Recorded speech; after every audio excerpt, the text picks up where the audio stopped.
کیا ازواج مطہرات اہل بیت میں داخل ہیں؟ نبی کریم صلی اللہ علیہ وسلم کے اہل بیت میں کون کون داخل ہیں؟ کیا ازواج مطہرات اہل بیت میں داخل ہیں؟ محمد شہزاد ملتان سے۔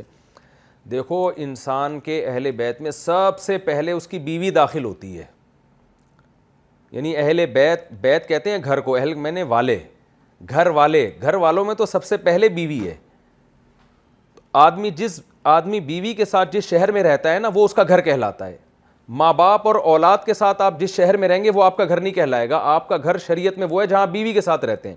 اس کی مثال ایسے ہے، آپ کراچی میں تھے، آپ نے اپنی بیوی کے ساتھ لاہور میں رہنا شروع کر دیا، تو اب آپ جب کراچی آئیں گے تو سفر والی نماز پڑھیں گے، لاہور جائیں گے تو پوری نماز پڑھیں گے، اس لیے کہ آپ کی بیوی لاہور میں رہتی ہے۔ تو اسلام میں بیوی کو اتنی ویلیو دی گئی ہے کہ بیوی جہاں آپ کے ساتھ رہے گی وہ آپ کا اصل گھر کہلائے گا، اس میں آپ 1 منٹ کے لیے بھی آئیں گے تو پوری نماز پڑھیں گے، آپ مسافر نہیں کہلائیں گے۔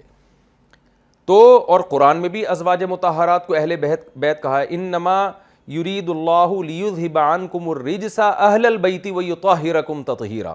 سورہ حجاب میں اللہ نے کیا فرمایا کہ اے نبی کی بیویوں، اللہ ان سے خطاب کر رہا ہے کہ اللہ یہ چاہتا ہے کہ اے اہل بیت، نبی کی زوجات کو اللہ نے کیا کہا؟ اے نبی کے گھر والیوں، اللہ یہ چاہتا ہے کہ تمہیں پاک صاف کر دے بالکل، اور تم سے ہر طرح کی میل کچیل کو اللہ دور کر دے، یعنی روحانی جو بھی گندگی ہے اللہ اس کو تم سے بالکل دور کرنا چاہتا ہے، تمہیں پاک صاف بنانا چاہتا ہے اللہ تعالیٰ۔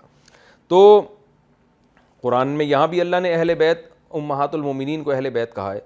تو اہل بیت کا سب سے پہلا مصداق ہی انسان کی زوجہ ہوتی ہے، اور وہ نبی کی وہ زوجہ جن کو قرآن میں اللہ نے ہماری مائیں کہا ہے، وَأَزْوَاجُهُ أُمَّهَاتُكُمْ، اللہ نے فرمایا نبی کی بیویاں تمہاری مائیں ہیں۔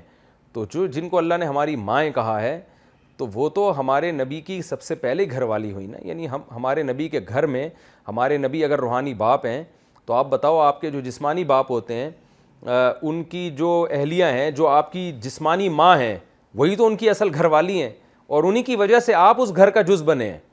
تو اسی طرح روحانی جو ہمارے باپ ہیں وہ نبی صلی اللہ علیہ وسلم، اور ہماری روحانی مائیں ازواج مطہرات، تو جو روحانی مائیں ہیں وہی روحانی باپ کی گھر والی ہیں۔